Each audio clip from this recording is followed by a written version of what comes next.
కర్కాటక రాశి వారికి అంటే ప్రారంభంలో సంవత్సర ప్రారంభంలో కొంచెం ఛాలెంజెస్ ఏర్పడినా కూడా క్రమంగా చక్కగా స్థిరపడతారు.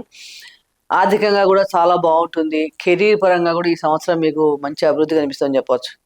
కానీ ప్రారంభంలో మటుకు చిన్నపాటి ఛాలెంజెస్ కానీ, వైఫ్ అండ్ హస్బెండ్ మధ్య మిస్అండర్‌స్టాండింగ్స్ రావటం గానీ, ఇలాంటివన్నీ అవకాశాలున్నాయి కాబట్టి, ప్రతి విషయంలో గూడా మీరు నమ్మకంగా, నిజాయితీగా మీ పార్ట్నర్‌తో ఉండటం వలన చాలా మటుకు సమస్యల్ని తగ్గించుకోగలుగుతారు.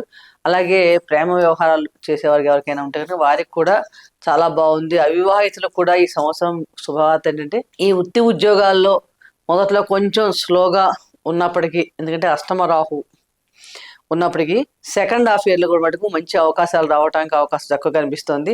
అలాగే మీ శ్రమకు తగ్గ గుర్తింపు కూడా మీకు ఈ సెకండ్ హాఫ్ జూన్ 1 తర్వాత చక్కగా కనిపిస్తుందని చెప్పవచ్చు. అలాగే వ్యాపారస్తులకు కానీ, విద్యార్థులకు కానీ అప్పుడు అందరికీ చాలా బాగుంది. మరింత అనుకూలతలు పెరగాలి ఈ సంవత్సరం అంతా అంటే గనక ప్రతిరోజు కూడా దుర్గా ఆరాధన ఓం దుమ్ దుర్గాయే నమః అనే మంత్రాన్ని 108 సార్లు తక్కువ కాకుండా పఠించడం. దానికి ముందు మనం దుర్గా స్తోత్రాన్ని గాని, దుర్గా సప్తశ్లోకి గాని మీకు ఏది అవసరం అనుకుంటే అది చక్కగా చదువుకోవటం. లక్ష్మీనారాయణ ఆరాధన చేయటం వలన చాలా మంచి ఫలితాలు పొందగలుగుతారు.